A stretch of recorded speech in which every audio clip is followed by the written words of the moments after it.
Hello Physics Nation, my name is Nate Larmond and I'd like to do a short vector addition problem for you called the stubborn mule. So we have two forces. One is 65 newtons and it's 60 degrees above the horizontal. The second is 125 newtons and it is described as 75 degrees north of west, so clockwise from negative x or 180 degrees. The first trick is to change 75 degrees into 105 degrees. That is the supplement of 75 degrees. So what we do is we want to look at this angle, 105 degrees, rather than 75 degrees. Why? Well, then the sign of the x component comes out automatically correct as negative. F2 is in the second quadrant, and so pulls left, or in the negative x direction. Anyway, the first step is to find the components of each one of these. So I want the x component of F1 and the y component of F1. The x component is just hypotenuse cosine of theta. So 65 newtons, cosine of 60 degrees, that's a half. And so half of 65 is 32.5. That's the amount of this 65 Newton force that is to the right or in the horizontal direction.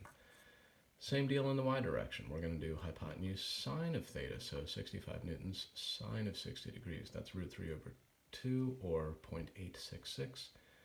87% of 65 is 56.29 newtons.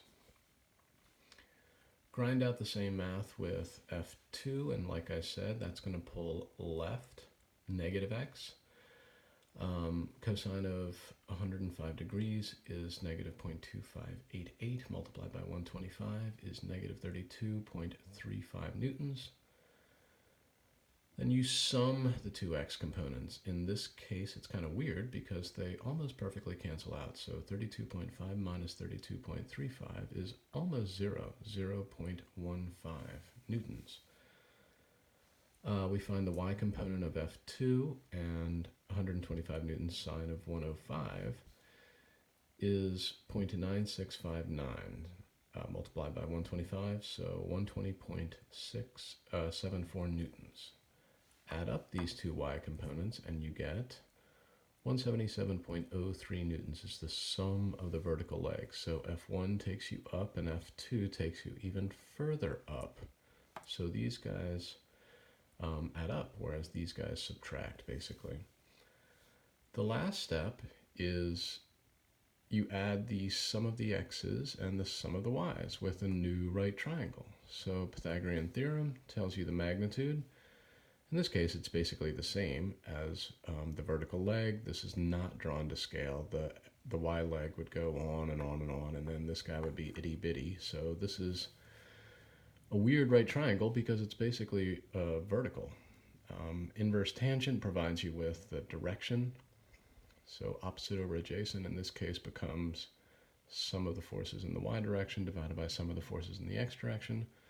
177 divided by 0.15. Inverse tangent becomes basically 90 degrees. 89.95 degrees. The last step of the problem asks us to find the equilibrant. So we flipped the signs of the sum of the forces in the x direction and the sum of the forces in the y direction. That means the magnitude is the same, it's just a different direction. So now theta is below 180 degrees, or south of west. So all you do is add 180 degrees to theta, and that is the direction of the equilibrant. Same magnitude, sort of reflected direction. And there you go, the stubborn mule. See you in the next video.